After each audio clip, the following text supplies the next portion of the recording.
안녕하세요. 한국어 능력 시험에 관심을 갖고 계신 여러분, 저는 Complete Guide to the Topic 시리즈의 저자 김진혜입니다. 여러분들이 이 책을 많이 사용해 주신 덕분에 베스트셀러로 만들어 주셨고요.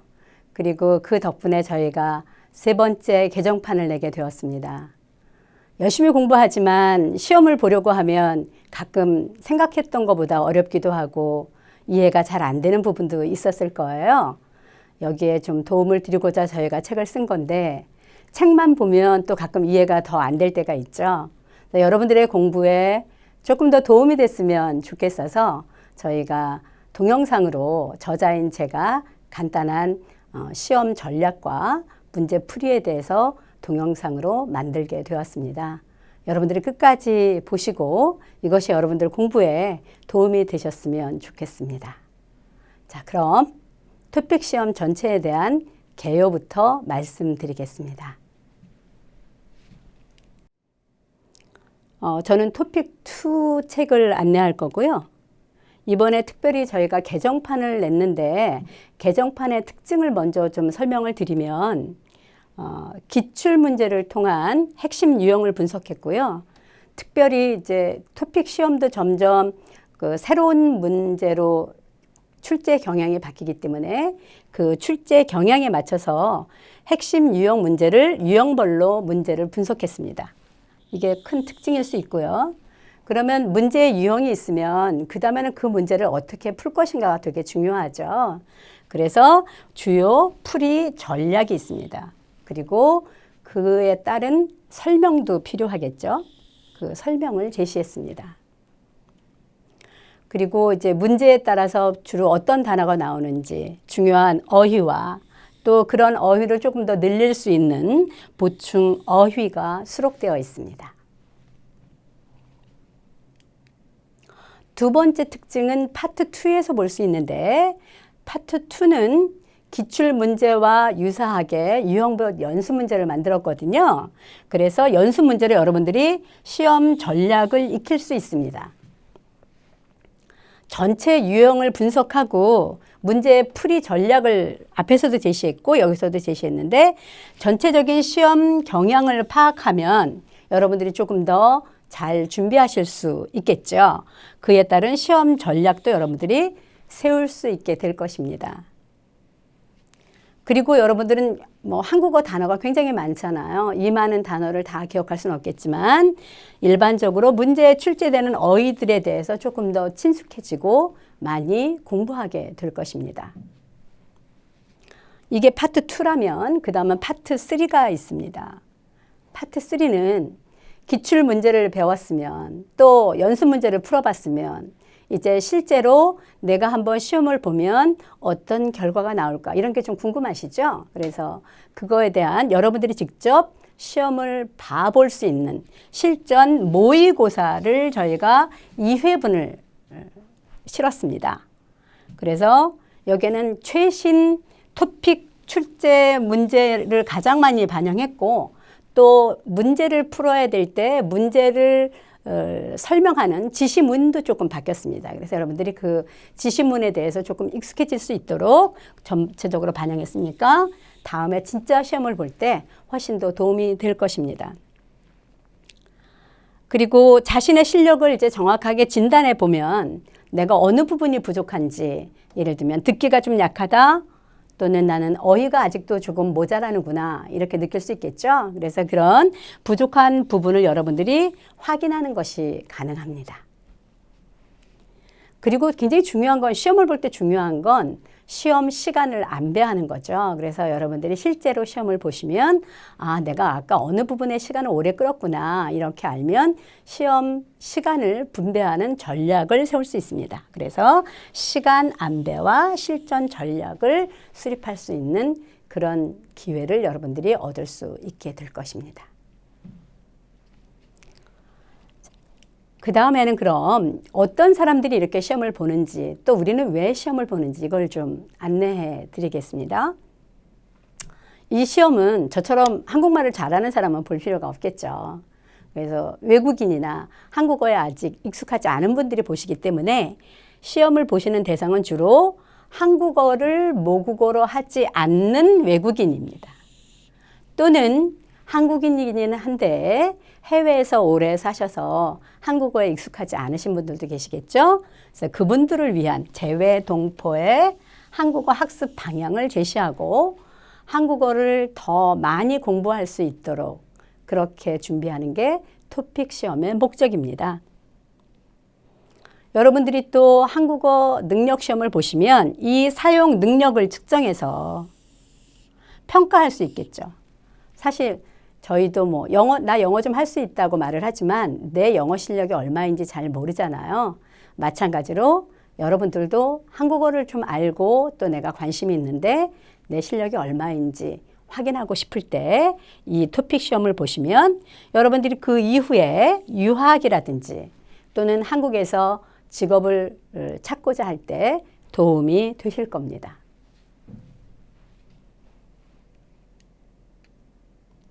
그래서 이 시험을 보는 대상은 저 같은 사람은 볼 수 없고요. 네, 한국어를 모국어로 하지 않는 재외 동포와 외국인입니다.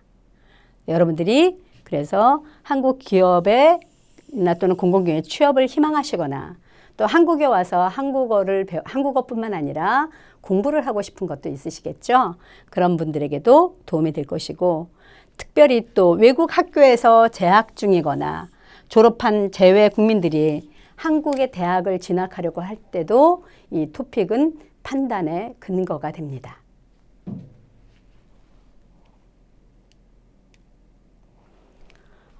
계속 설명드렸지만 그래서 이 시험을 여러분들이 좋은 성적을 얻게 된다면 여러분들이 활용할 것은 참 많습니다. 예를 들면 국내 대학이나 또는 대학원 입학과 졸업에 여러분들의 한국어 능력을 나타내는 하나의 지표가 되겠죠. 그 다음에 기업체나 또는 공공기관에 취업을 할 때 굉장히 도움이 될 것입니다. 뿐만 아니라 외국인 분들이 한국에서 살고 싶거나 또는 한국의 비자를 받고 싶다. 이럴 때도 한국어 능력을 확인하게 됩니다. 이럴 때 여러분들의 토픽 시험이 그 근거가 될 것입니다. 요즘은 또 한국 정부가 외국인 학생들이 한국에 와서 공부할 수 있도록 장학생으로 선발하고 또 잘 공부하고 취업할 수 있도록 도와드리는데 이럴 때에도 토픽 시험은 굉장히 중요한 평가 기준이 됩니다. 또 국외 대학에서 여러분들이 졸업장을 받아야지 그 공부한 목적이 이루어지잖아요. 그럴 때 졸업을 할 때에도 그 한국어 관련에 관한 학점이 필요하고요. 그 다음에 졸업할 때 뭐 한국어 능력 시험에 3급 또는 4급 이상을 받아야 된다는 조건이 있습니다. 이거를 충족하시려면 좋은 토픽 성적을 받으셔야겠죠.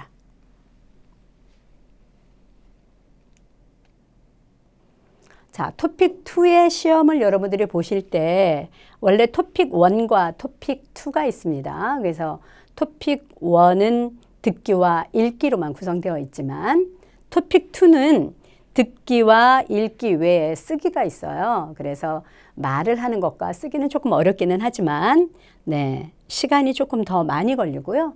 보통 토픽 2는 오후에 시험이 시작됩니다. 그래서 듣기와 쓰기 시간을 합해서 110분입니다. 그러니까 이 시험을 보실 때는 시간을 잘 안배하셔서 듣기를 먼저 잘 마치고 쓰기에 내가 얼마나 시간을 보낼지를 안배하는 것이 굉장히 중요합니다. 그 후에 2교시에는 읽기가 있어서 읽기는 70분입니다. 이렇게 여러분들은 총 180분의 시험을 보시게 되죠. 거의 3시간이죠. 네, 이렇게 시험을 보시게 됩니다. 토픽 2의 시험은 토픽 능력 3급부터 6급까지 동일한 시험을 봅니다. 다만 그 시험의 결과에 따라서 여러분들의 급이 결정됩니다. 그래서 등급은 4개 등급이고요. 시험 문제는 동일합니다. 여러분들이 120, 전체 300점 만점에 120에서 149점을 얻는다면 3급에 해당되시고요. 150에서 189점이면 4급이 됩니다. 190에서 229점까지 받으시면 5급이 되겠죠. 쉽지 않지만 열심히 노력하면 될 수 있습니다. 가장 목적은 뭘까요? 6급이겠죠. 그래서 230에서 300점. 정말 어려운 문제도 많지만 많이 또 이거를 이 6급을 얻는 학생들을 제가 많이 봤어요. 여러분들의 노력과 준비에 따라 결과는 달라질 거예요.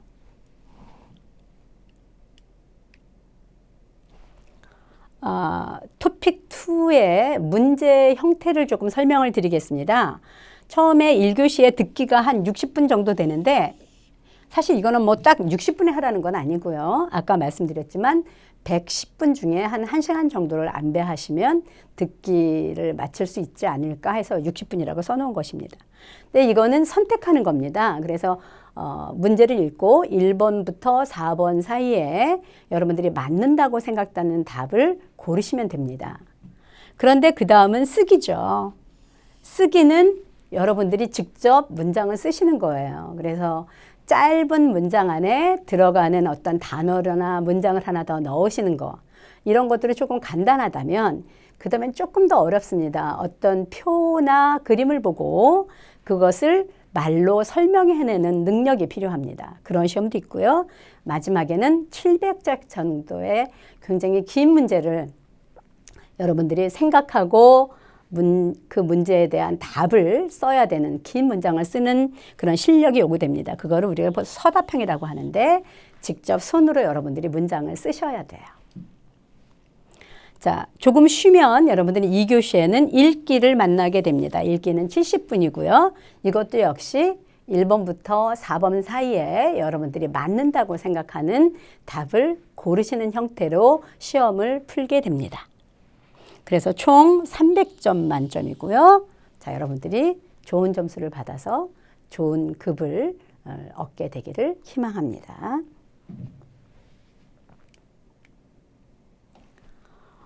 문항, 그러니까 문제의 그런 형태인데요. 문항에 보면 문제 유형은 제가 조금 전에 설명드렸지만 듣기와 읽기는 사지선다형입니다. 그러니까 4개 중에 1, 2, 3, 4 중에 맞는다고 생각되는 답이 만일에 2번이면 여러분들이 2번을 마크하시면 됩니다. 그런데 서답형은 쓰기는 문장을 직접 쓰는 거예요. 그래서 쓰기는 아까 간단히 설명드렸지만 단답형입니다. 어떤 때는 단어만 들어가기도 하고요. 아주 짧은 문장이 들어가기도 합니다. 그 다음에 이제 장문, 직접 문장을 쓰는 거예요. 여러분들의 생각과 여러분들의 그런 어떤 분석을 통해서 하나의 짧은 이야기를 만들어내는 것인데 2개의 문항이 있습니다. 그래서 처음에는 200자에서 300자 정도의 중급 수준 정도의 설명문을 만듭니다. 글쎄요, 문장 개수로 한다면 한 5, 6문장 정도를 쓰시게 되겠죠. 그 다음은 이제 가장 긴 문장인 600에서 700자 정도의 고급 수준의 논술문입니다. 그래서 어떤 내용에 대해서 이 문제에 대한 원인이 뭔지, 또 이 문제를 어떻게 해결하면 좋은지, 아니면 이 문제에 대해서 어떤 사람은 찬성을 하고 어떤 사람을 반대하고 나는 왜 그걸 찬성하는지 이유를 써야 된다든가 이런 형태로 되어 있기 때문에 조금 논리적인 사고도 필요합니다.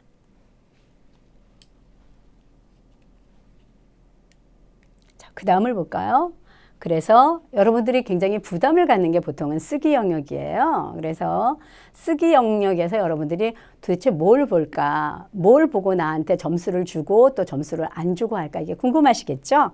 그래서 그 내용을 보시면 전체적으로 일단 그 물어보는 문제에 대해서 잘 맞게 썼느냐. 이게 중요하죠. 그래서 질문의 내용이 뭔지 그거를 정확하게 파악하시고 거기에 맞는 적절한 내용으로 쓰셔야 됩니다. 그 다음에 2번째는 이게 이제 외국어이기 때문에 여러분들이 알고 있는 단어를 나는 이런 뜻으로 썼지만 약간 단어의 뜻이 맞지 않으면 문장을 읽을 때 오해가 될 수도 있죠. 그래서 정확한 단어를 사용해야 되고 문법을 연결할 때 내가 이유를 설명하기 위해서 그래서라고 써야 되는데 그런데 이렇게 쓰시면 약간 앞에 있는 문장과 뒤에 있는 문장이 좀 안 맞죠. 어색하고. 그래서 이런 것들이 잘 사용됐는지 그런 것들을 확인하게 됩니다. 특별히 여러분들이 한국어 실력이 높다면 조금 더 어려운 단어 그리고 조금 더 멋있는 연결 형태를 하면 더 좋은 점수를 얻으시겠죠? 자, 이제 그 다음엔 53번과 54번 문제가 여러분들이 가장 어려워하고 부담스러워하는 건데요. 문장이 좀 길어집니다. 그래서 이거에 대해서 어떻게 써야 되는지. 첫 번째는 주어진 과제를 얼마나 충실히 수행했는지 그 지문을 보시고 이해하셔야 되고요. 그 다음에 그 요구하는 주제에 관련된 내용으로 쓰셔야 돼요. 좀 방향이 안 맞는 엉뚱한 이야기를 하시면 조금 어려워지겠죠. 그리고 주어진 내용을 풍부하고 다양하게 표현하였는가 이거 중요합니다. 그래서 뭐 찬성을 하면 찬성의 논리는 뭐다 이렇게 정확하게 말씀을 하셔야 되고요. 전체적인 글의 전개 구조를 보겠습니다. 전체적인 글의 구조는 글의 구성이 명확해야 돼요. 그러니까 예를 들어 나는 뭐 찬성과 반대의 의견이 있다. 그리고 찬성하는 이유는 뭐뭐고 반대하는 이유는 뭐뭐고 이렇게 정확하게 하시고 좀 더 논리적으로 구성하실 필요가 있습니다. 그래서 그 글의 내용에 따라서 이게 시작하는 부분인지 중간 부분인지 아니면 마지막 나의 의견을 얘기한 부분인지가 단락 구성을 정확하게 하셔야 됩니다. 그리고 가장 어려운 게 뭐냐면 이렇게 말을 여러분들이 하실 때 앞의 내용과 뒤의 내용을 연결하는 담화 표지라는 게 있어요. 예를 들면 그래서 아니면 뭐 위에서 말한 것처럼 이렇게 연결해야 되는 부분들이 있는데 그런 것을 잘 연결해서 사용했는지 이게 굉장히 어렵지만 여러분들이 잘 해야 되는 조직적인 연결 표현이 굉장히 중요합니다. 또 문법과 어휘의 정확성이 필요하겠죠. 특별히 어휘는 토픽 2의 어휘는 단순하게 우리가 뭐 먹고 마시고 친구를 만나고 이런 단계보다는 이런 논리적인 문장을 쓸 때는 좀 더 높은 수준의 어휘를 사용해야 할 필요가 있습니다. 그래서 여러분들이 배운 단어를 적절하게 문법과 어울리게 잘 사용할 연습을 하셔야 되고요. 그 다음에 여러분들이 하다 보면 단어를 알기는 하는데 가끔 맞춤법도 틀리세요. 그래서 그 맞춤법 예를 들면 정확한 글자의 모양을 나타내야 되고 또 띄어쓰기 같은 것도 보셔야 되고 또 붙여 쓰는 것도 보셔야 됩니다. 그래서 그런 것들에 대한 연습이 필요하죠. 그리고 글의 목적과 기능에 따라서 그 어떤 형식이 있잖아요. 그 형식에 맞게 내가 글을 썼는지 뭐 찬성과 반대 의견을 얘기하십시오. 그럼 찬성과 반대 아니면 왜 이렇게 돼야 되는지에 대한 뭐 여러분의 주장을 쓰십시오. 그러면 주장을 정확하게 쓰셔야 됩니다. 그래서 격식에 맞게 글을 쓰는 연습을 할 수 있고 또 저희 책을 통해서 도움을 받으실 수 있습니다.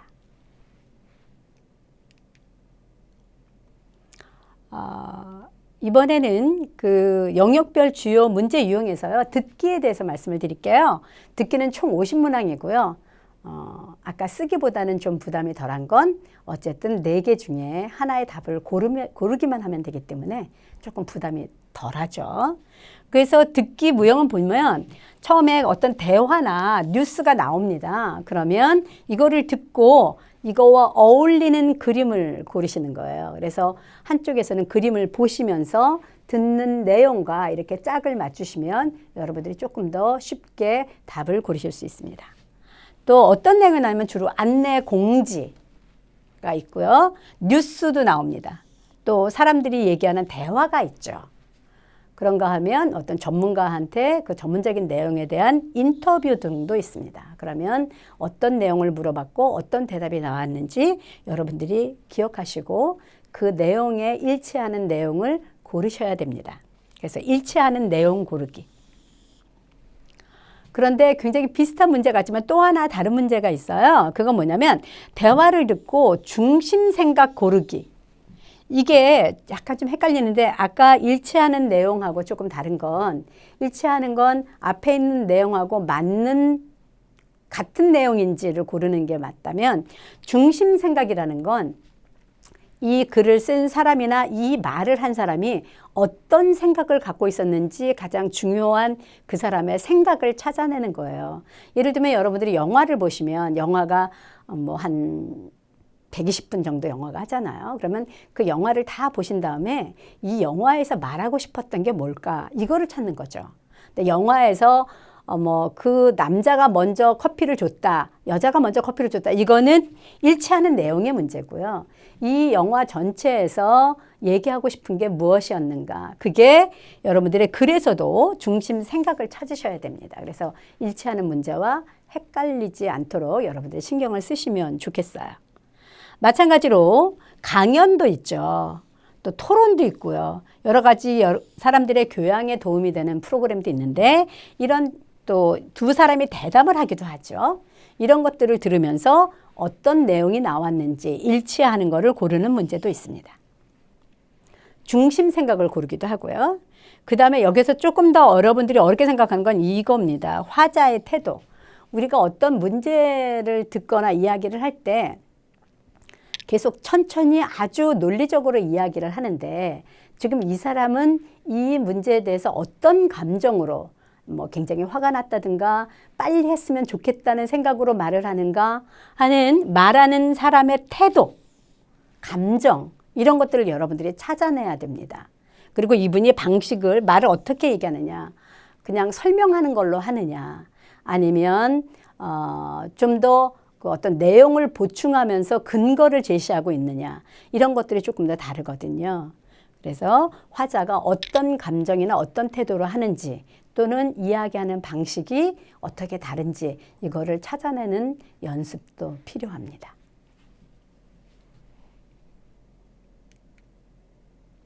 자, 마찬가지로 2교시에 여러분들이 만나게 될 시험 문제는 읽기예요.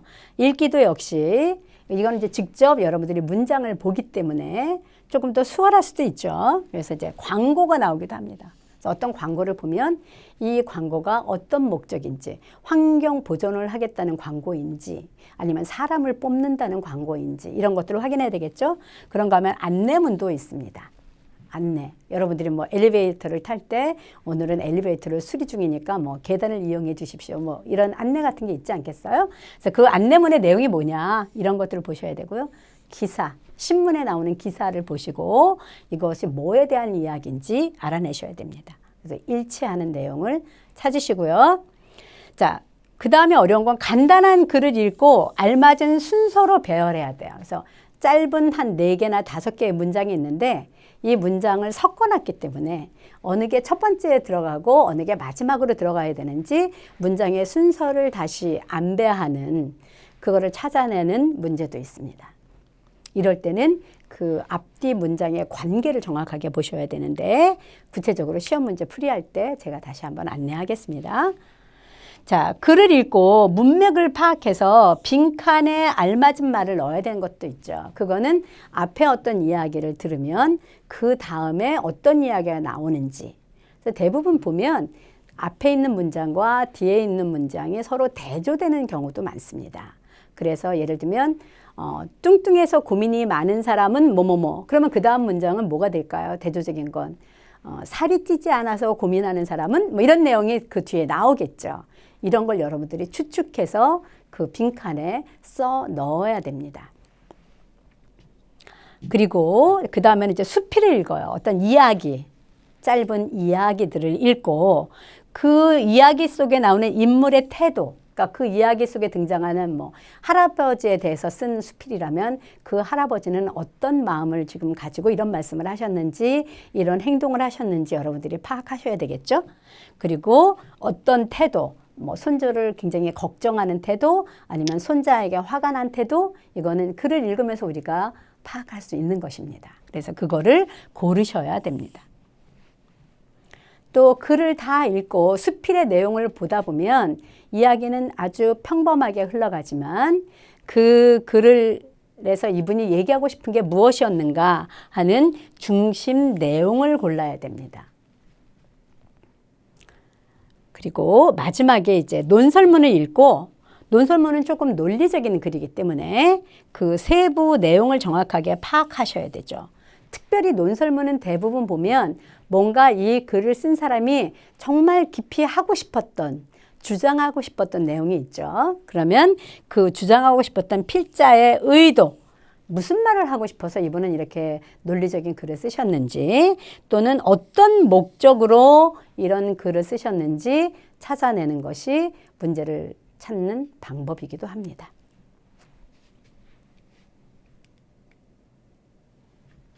자, 이렇게 토픽 시험 전체에 대한 개요를 말씀드렸습니다.